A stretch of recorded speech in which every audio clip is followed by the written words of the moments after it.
Biraz Abdülkerim Ömer hep soru ki desteğe peyvendiğin derbe kantona cizire Türkiye ve İran sıradan hevdudukin medyayı da cide greco berbe Amerika'yı operasyonu ki hevbeş dikin basa peşigirtine statüye kurdalı Suriye tekirin تو bu her vaha endam desteğe reveberiye kongre tabi Kürdistan keneki مرو تایبەتی هەولێن داویان ئێران و تورکیەژی بنرخینە چه سوورەت لە ڕۆژەوا خویا دەبێ بله شوا دەستپێکە بێ شۆڕەشە ڕۆژاوای کوردستانی و دەستپێکە بێ خەباتەمە بتایبەت دەولەتە تورک هەوڵدانی خۆتکەی بوو تێکچوونە بێ شۆڕەشە ڕۆژاوای کوردستان وە گۆم بێزانن تەوایە ئایریشن سەر ڕۆژاوای کوردستان دەولەتە تورک لەپەی بوو پلان سازیاوی ل ترکی چیده بو جدسپیکی شری سریکانی حتی ایریشن داعش سر کوبانی به ترینا جبل خانه جواردانین دریا نخوشخوانی واده دهاتن تداوی کرن و آریکاری بوارد بو اف پلاننامه تجاره النسکنی چقدر سکفتین تین پیشکتن ولو هولدانی واجی چید بنت زانی پی پشتی وادس کفتین گوهاتی أفضل كفتين مظن إيجو هاتنا قزن جكن بشتي حملة طبقة ورقة دسبيكرية وتزاني بي رقة هذا دور بيجك مظن ده يا ودهمان ده ميدا جام دشن هل بجارتني فدراسيون باكوري سوري لباشوري كردستان جينها على ريفرندوم كرنا بمظن بونا فادس كفتين قوتي قزن جكن أف دولة داغر كرجي هولداني خود كنت زاني بي إيران وتركي وك امبراطوريه فارسي وك سلطنه عثماني ديرو كده هر جملاتي هفدو كرنا حتى د فالوزيه كون هات رجلاتا نافين ده تشيدبن ديسه هريك جوانا كي بشنجيا محوركي مذهبي طائفي دي تركي العليكي وايران جي العليكي لي اختي قد بي مساله كردي برجونديه و دبنيك شي قادس كفتين مزنتين قزنجكرن ولو هولداني واجي تشيدبن ديجيتيا فا بروجي ما يعني افا دسبيكا في شورشي هولداني وانا سكنينا ايمج دسبيكا شورشي دسبيكريا ما هولداني خدكن او لكاريك باش الرجافاي كردستاني هيت زاني بي د 21 هيفاي كده 2014 اعلان ريفابريا خسر هاتي كرند لرجافاي كردستاني واما هيدي كم صلاويه بنجاميدا ووقت يجي تاني لباكوري سوري او لكاريكايا لتفايا سوري ولدفري شري براكوجيا كشتنسر الناس نامية صراع مذهبي وطائفية تاني لرجافاي كردستاني ريفابريك خسرات اعلان كردنا في حمو بيكاتين وهذا بوك نموناك نموذجك بخاطر تفاي بيش رجا سوري ام لو تاني نسكنين بيش بقى دسكفتين هتنقص انجكرن وغارانتي افادس كفتيه هنيك يعني بين جريدايه بابا كرنا سوري كنو ديمقراطيك را باش بر مخالفتها سوري او غارانتي تو دبيجي يعني تو قاعد انت قلت ايران وتركيا تبي كنت جدابرين وان هنا داكوكي وان هنا المساله كردي دا جيجن هفدو قالوا كرد كان بجيجن هفدو يعني از خصم هل بس كردا بزانم عاليه ودا كردن پرچيدن ده بحث ريفراندوم هرم كردستان شكر يعني كرد قالوا امادن اگر سبه دو سبه ابستاتيه وان دسكتيه وان دبن خطر ده امادن خو بپارزين راستا وتشتي قلت دي نزمان عين وصايا كردا د برخدانا قودكو بعد لشيبو شورش روجاوي كردستاني سر عردي بخونيه كتي اخو اباكر الكوباني لمخمور الجلاولا لشنغالي لبيوسا يكتيا تفكر سياسي كردي اباكرنا لبغرك سياسي كردي او لبغرك سياسي كردي دندرويدا قال لك محاور هنا قال لك بين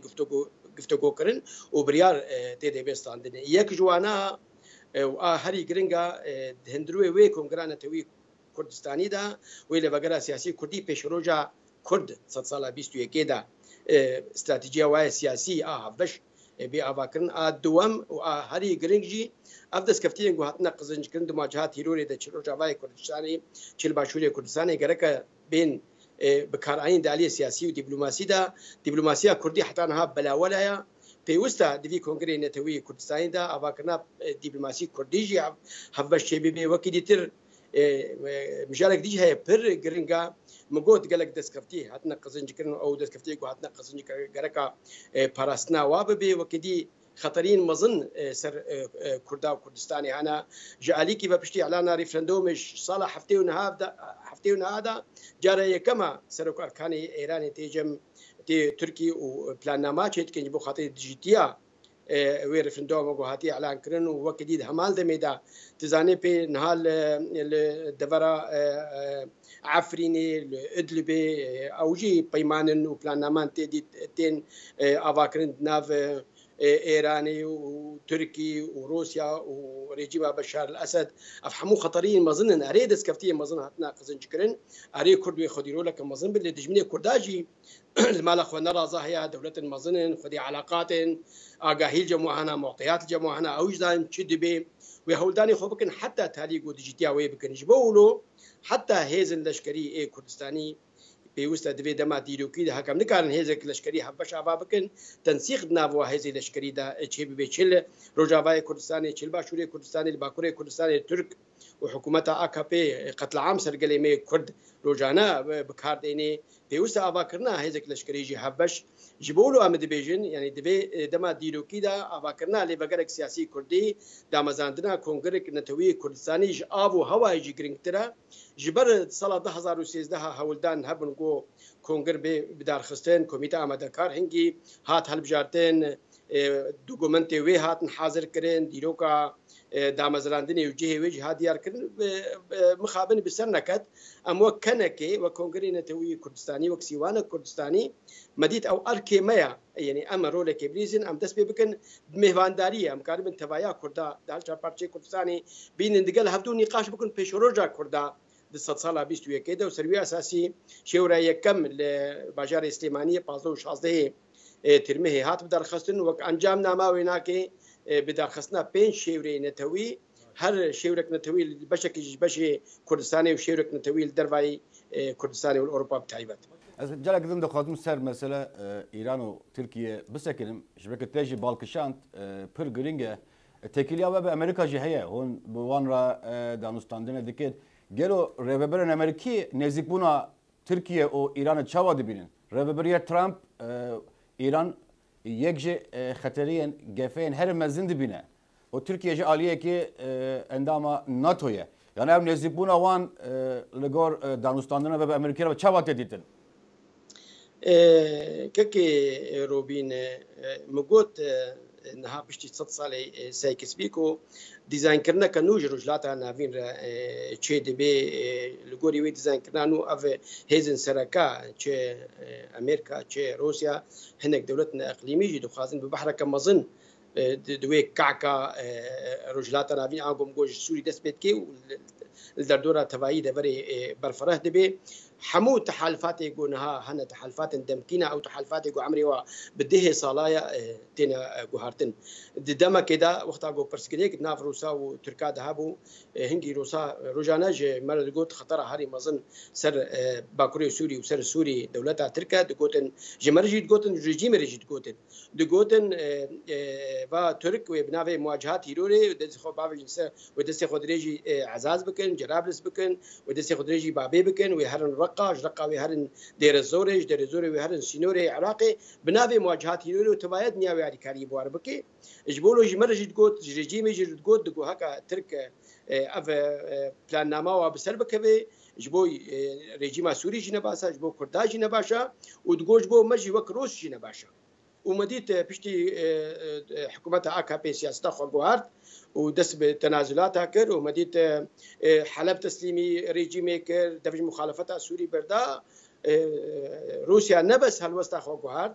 نبأرني كرنا روسا درباسي سوري بونو بشكل مظن جي داگر كرن بأريكاريا روسا درباس بون تشتي قد خوازم بيجم چه امريكان چه روس نل بخاطر جاوي ما هاتنا هريكي برجونديه وهايا لغوري برجونديه خوا كارو خباتا خود كن امجي لغور برجونديه ما وك كرد وك بكاتين باكوري سوري او جي لغوري برجونديه خوا وبتايبت ام وقت فكرا جواكا ديمقراطيك تبدا من دسبيكا فيش ورا شيدا جبو جالا كدي ديروك خوا دوباره نكي ما الى دخل تسليم كسي نكر نهزك هريمي ونهزك ناف دولتي يعني ده مال ده علاقات وتنسيق مع بامريكان عرب وكولاسيون ده اصلا كمازن ده ولوجي الدفري يكون هاروس تيدنا شو الحلبات شو العفرينه ولوجي او جي بي وندي وتكليما بوار هنا وتكليما بحمود دولتنا علاقات ب برسكريكا سوري را هنا شخوا وقت اني زمان اداره ترامب انو يكش تشتنوي بنجهي دتش مواجهات يلوري بو مواجهة فرهبونا إيراني بو وسلفي أساسي هولداني خوكنو دريا واهز لشكري الباشوري سوري خصن أو خطا سينور ناف سوري وعراق وأردن دا هناك بخن بندستي خود مخابن او هيز جو اعتماد سروات كان هيز ضعيف بون نكاري بو عردي بقرن ودريا دريا ازمان د نكار عردي بقرن ريجيم روس كاريبون درباسي خبقي نشدور ونها او بري خد دير زوري تشتيقوا دخازم بيجم تشي امريكان وتشروس برجوندي وعن الجول برجوندي خد كن امجي الجول برجوندي خد كن شخوا جوارا دبيجن ام دبيجن يعني هولداني ايراني تشي او هولداني تركي تشي وتزاني في تركي وجرينجا تركي بو خاطري ناتو بو خاطري امريكان تركي وقت دوله تزاني رجب طيب اردوغان وسياساتي ويجي هوتي قبل كل تدرا او اقو صفر برزجريك بو بهر كثير انها بوا صدي صد برزجريك بهر كثير جو اوروبا دست بيبكا وتشي امريكانا وجو مصري دوله الخليج دست بيبكا دست بيد هر تشتي هيا يعني جوار جيبوي برزجريك رجب طيب اردوغان تشتي جو ما اساس دغرن دفاغو هرتي جو تشي دبن كاكي روبين اما او بروجي مي جو روبرو جي خد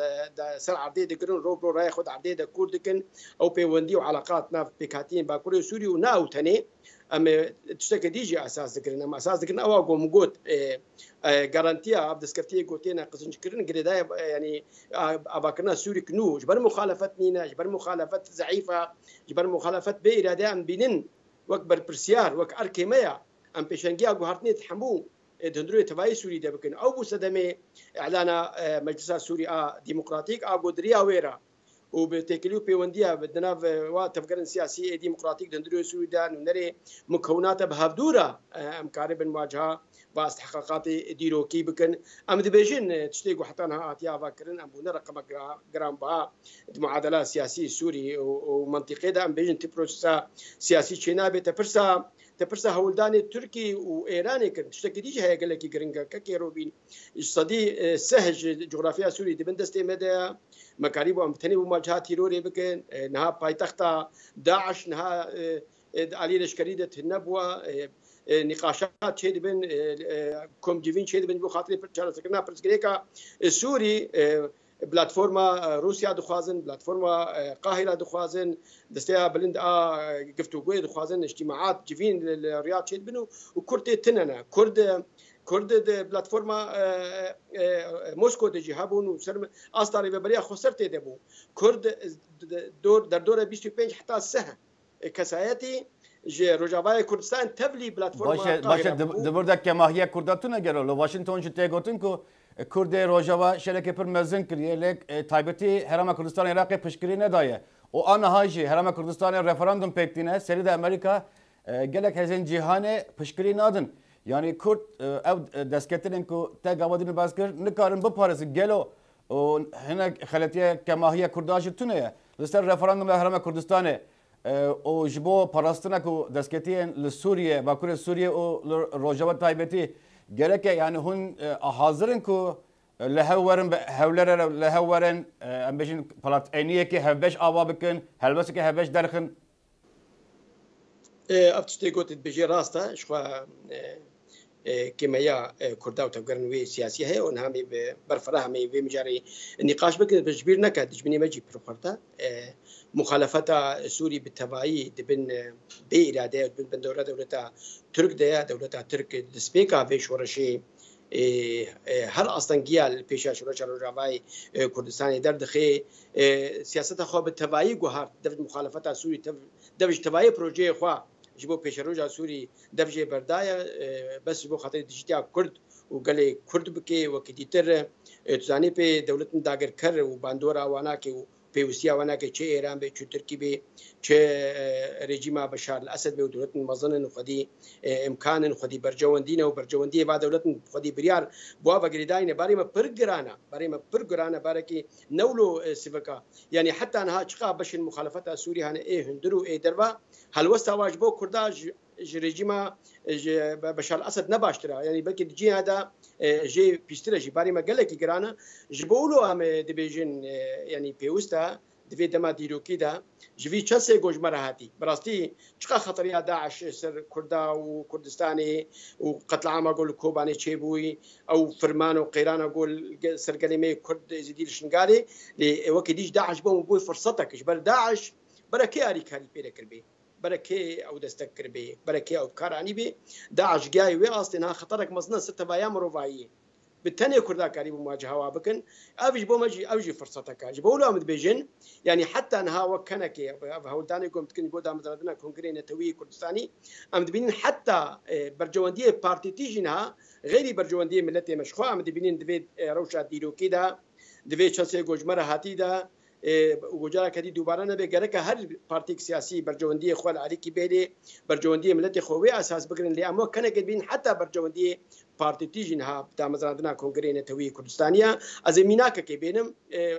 أو مجارة ريفرندوم أقو تاني زمان ريفرندوم شخص ثاني أو بروجي بريز برزاني بو وبترجي بروجي بارتي أوي بو بارتي ديمقراطية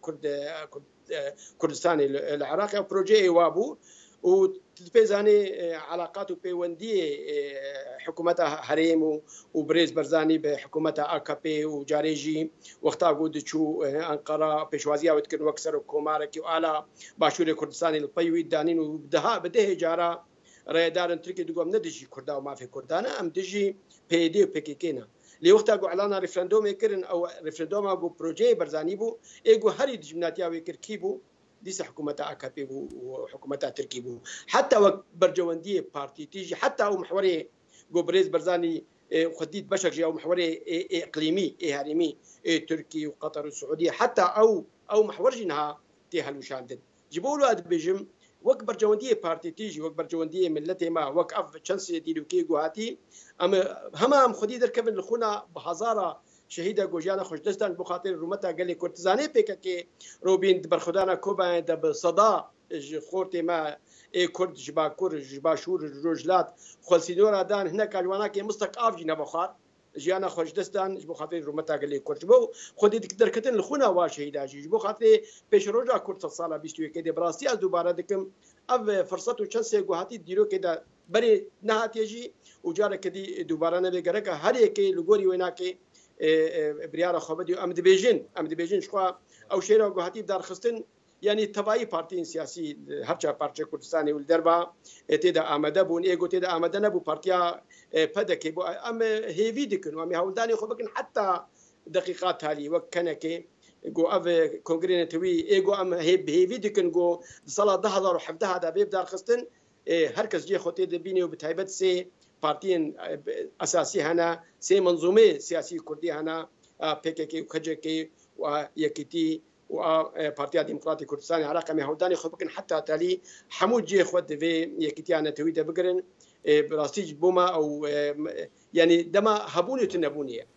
باشا كي عبد الكريم گلک سپاسی دکم دخوازم زده بکم که یکیتیان اجتماعی کردستانش پشکری در رفراندوم ل گوتلان تا فهم کردن گلک سپاسی دکم که تو لگال کردویزیون و دنگ امریکا بوی پر سپاس خوش سلاف وريسكا كروبي قال لك ممنون